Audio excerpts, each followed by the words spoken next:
Most guys think they're crushing it at the gym until a 65-year-old walks in and loads more plates on the leg press than they've ever touched. 65. And no, he's not just there to stay healthy or move a little. He's building serious muscle and leaving younger lifters wondering what the hell they've been doing wrong. The truth? He figured out something most people ignore.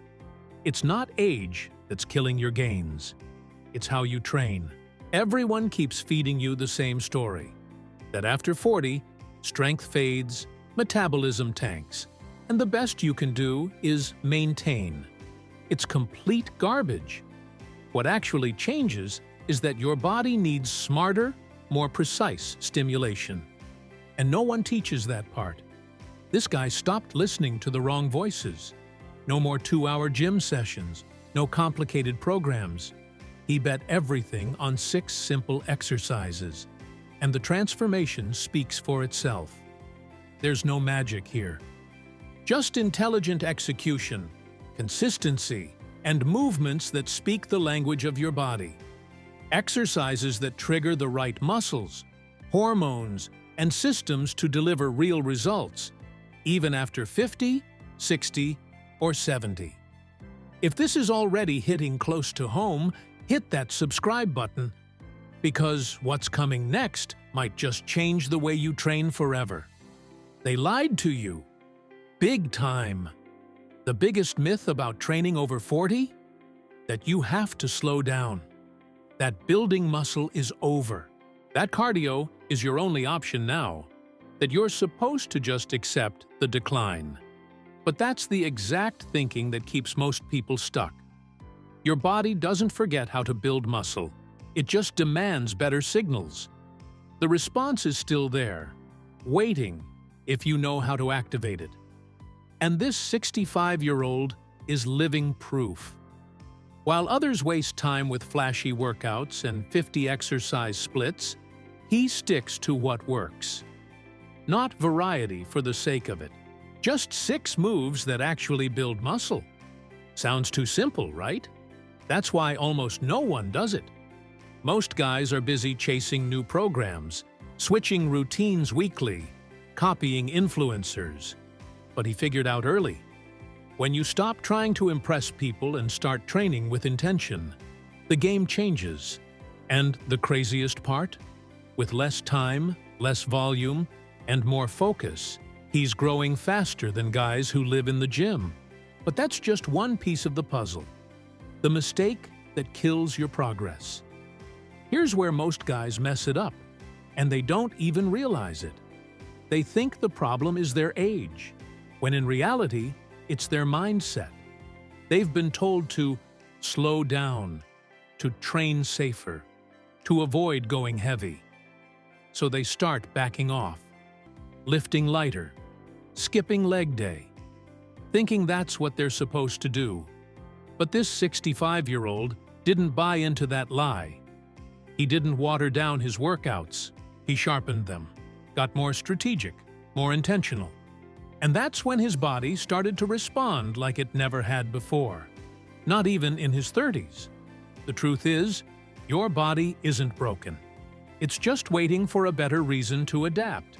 But it won't do that with fluffy workouts and half-effort sets.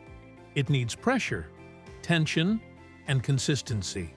That's the real anti-aging formula no one's talking about. And the best part? You don't need 20 different movements. Just a handful, done right, can rebuild your foundation, reactivate your hormones, and restart growth where you thought it was dead. And the first exercise? It's not fancy, but it will humble you real quick. Exercise 1. Squat. Most people don't even realize it, but squatting is something you've been doing your whole life, with or without a gym. Every time you get out of a chair, lift something off the ground, or lower yourself to sit, that's a squat. The question is, are you doing it with power and purpose? This was one of the first things he locked in. Not with ego lifting or barbell back squats from day one. He started simple. Goblet squat. holding a dumbbell to his chest, learning to control his spine, his knees, his breathing. Every rep, clean. Every set, focused. No distractions, no BS. And it hit the muscles that age tends to destroy. Glutes, quads, hamstrings, and deep core. But more than that, it sent a hormonal signal. Every proper squat triggered testosterone and growth hormone, the stuff your body needs more than ever after 40. And when done with real intent and load, the whole system listens. That kind of tension doesn't just build legs. It raises your metabolism, stabilizes your joints, and builds a base that makes everything else better. From sprints to deadlifts to just carrying groceries without pain. Progression was slow, but steady. Master the goblet, squat first. Then move to barbell back squats. Add 5 to 10 pounds every 1 to 2 weeks. And here's the key.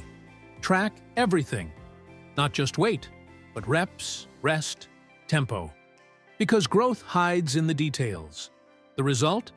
Stronger knees, more explosive hips, a tighter core, and legs that not only look like they train, they move like it too. But the next move? It takes things to a whole new level, and it exposes every weakness you didn't know you had. Exercise 2. Bulgarian split squat. This isn't just a leg exercise. It's a full-body reality check. The Bulgarian split squat forces your body to operate in complete isolation, one side at a time. No shortcuts, no crutches. It reveals muscular imbalances, weak stabilizers, and any lack of mobility you've been ignoring. And for him, it exposed exactly where he needed to grow and where he needed to fix. The setup is simple. Front foot planted, back foot resting on a bench or elevated surface. From there, the descent begins. Slow, deliberate, chest upright, core tight. The back knee lowers until it nearly grazes the floor. But nothing about it feels simple once you're in it. Each leg is on its own. That means the stronger side can't carry the weaker one. And that's the secret. Over time, both legs begin to level out. The glutes fire harder. The quads and hamstrings stabilize. The core has to stay locked in to prevent tipping. It becomes a full-body effort with every single rep. He started with just body weight. 3 sets of 8 to 10 reps per leg. No rush, no ego. Once the movement felt solid, he added light dumbbells. But the principle stayed the same. Strict form, full depth, balanced effort. And always begin with the weaker side, so it gets the first and freshest reps. After a few weeks, things started shifting.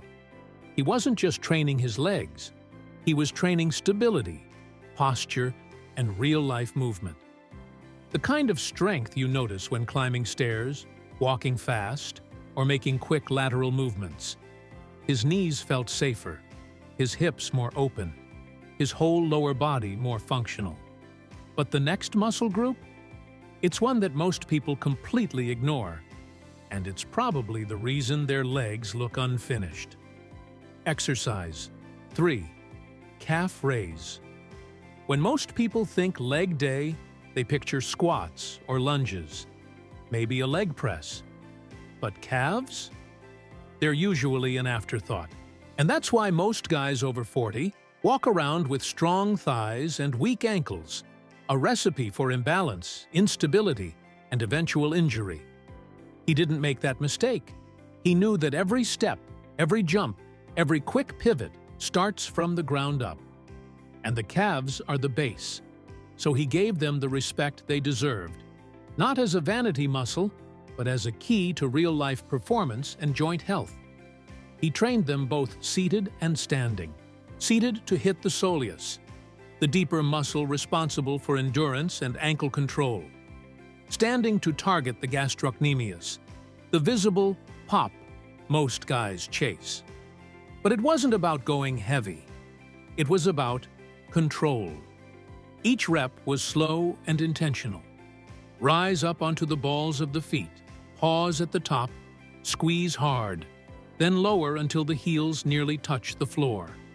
3 sets, 15 to 20 reps seated, 12 to 15 standing, and always with full range, using a step or platform to extend the motion.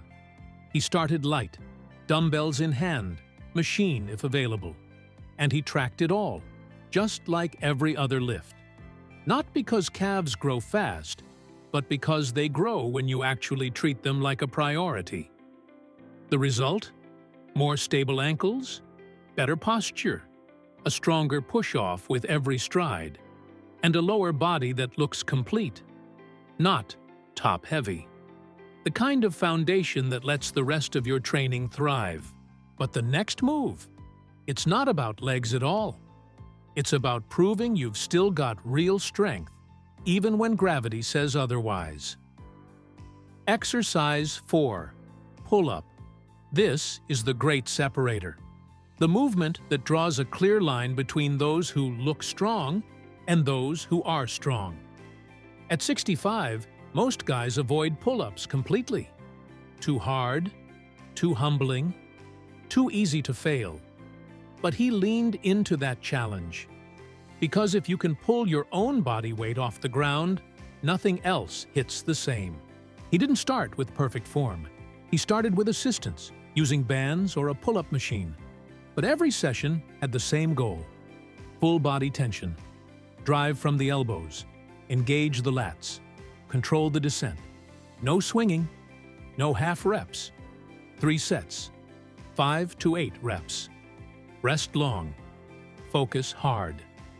He gradually removed assistance as strength improved until his body did all the work. And once that happened, everything changed. The pull-up doesn't just work your back. It hits your biceps, rear delts, forearms, and core like few other movements. Even grip strength, one of the strongest predictors of longevity, got a major upgrade. It's also a mindset shift. There's no cheating gravity here. You either rise or you don't. That kind of feedback builds more than muscle. It builds confidence.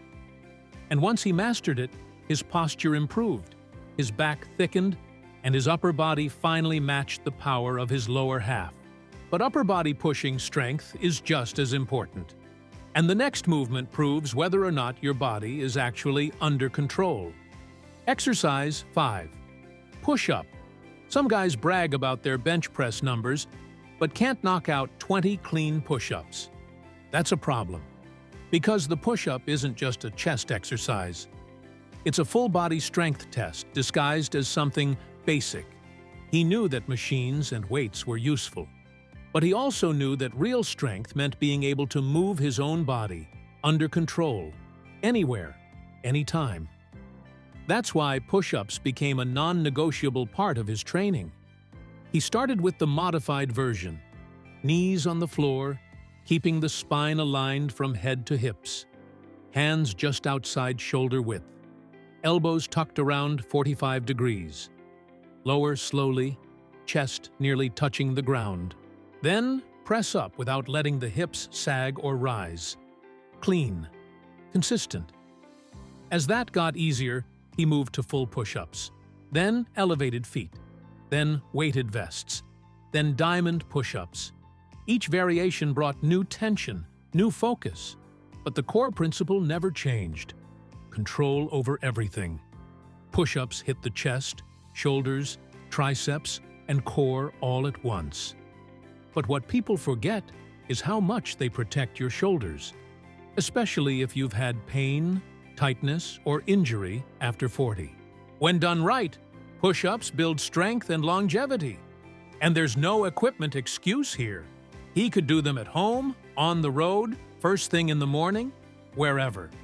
The accessibility made them a weapon, one he used every single week.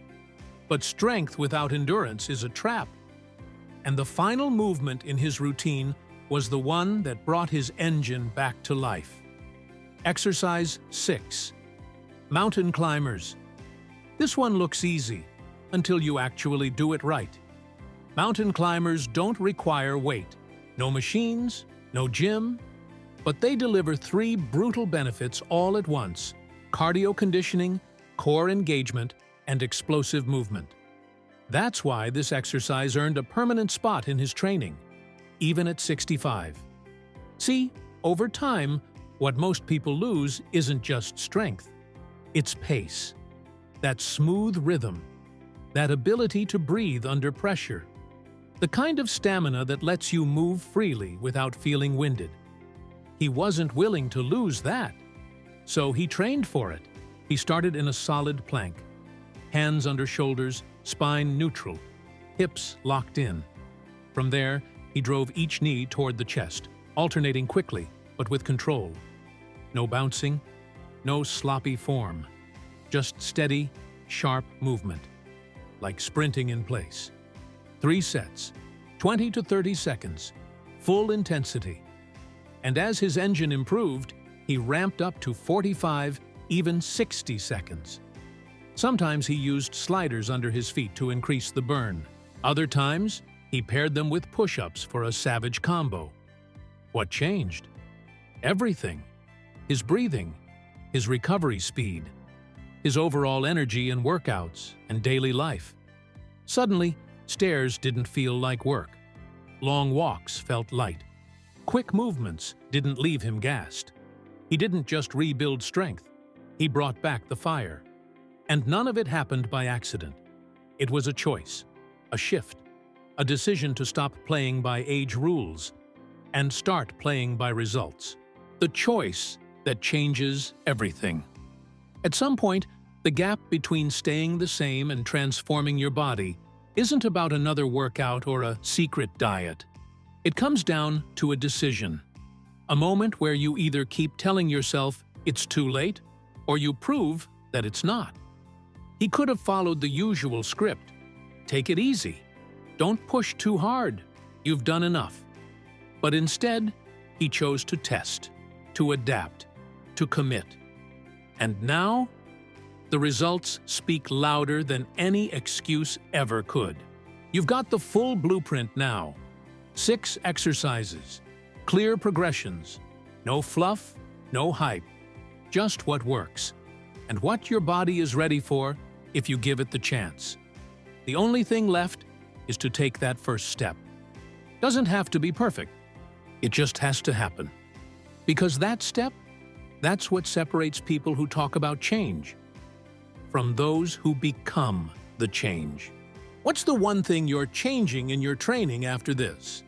If this video gave you at least one aha moment, drop a like, hit subscribe, and let's keep building this together.